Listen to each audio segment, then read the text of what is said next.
The Business Journal Roundtable Series is sponsored by iSynergy, creative digital advertising.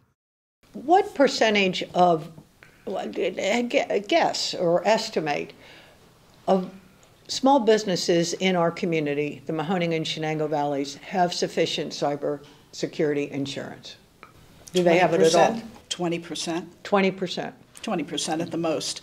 We have in this area what we call, in the insurance business, small to medium-sized businesses, people that are under $100 million of sales.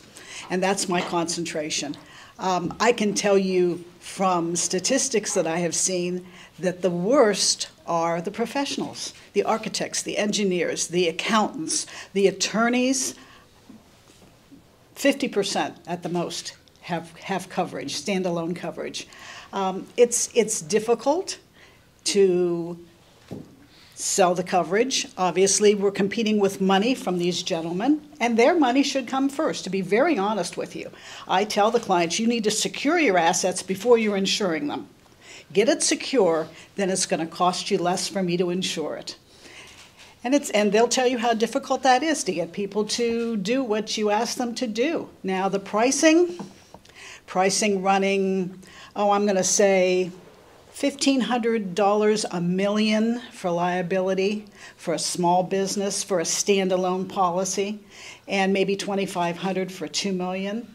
And it's not unheard of to have clients with $10 and $25 million values that they need to cover. So it's not as good as it should be. It's very hard to get clients to step up until they're forced to, and they're starting to be forced to. Even the banks are starting to force, if you're going to take out a loan, they want to see the coverage. I've had contractors that said, we don't need it, nobody's going to ransom us, and get a call 2 weeks later saying, I need that coverage now. And you say, well, why do you need that coverage now? And they say, well, evidently, we signed a contract that said we needed it, and we didn't realize that, so in order to get paid, we have to buy the coverage. So it's getting forced on people now, too. I love insurance. It's the single biggest driver of some of the changes that I've been talking about, and we've all been talking about to our clients for a decade. And I'm trying to do Mercy a favor because we are now in the process of mandating that all of our clients have cyber insurance, and we're asking for that information as part of our onboarding process with the client.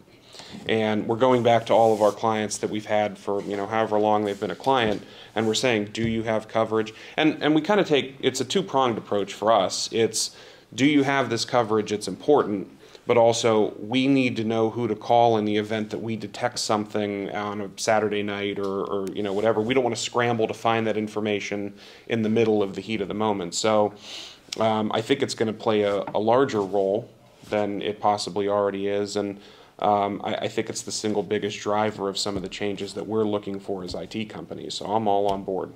The Business Journal Roundtable Series is sponsored by iSynergy, creative digital advertising.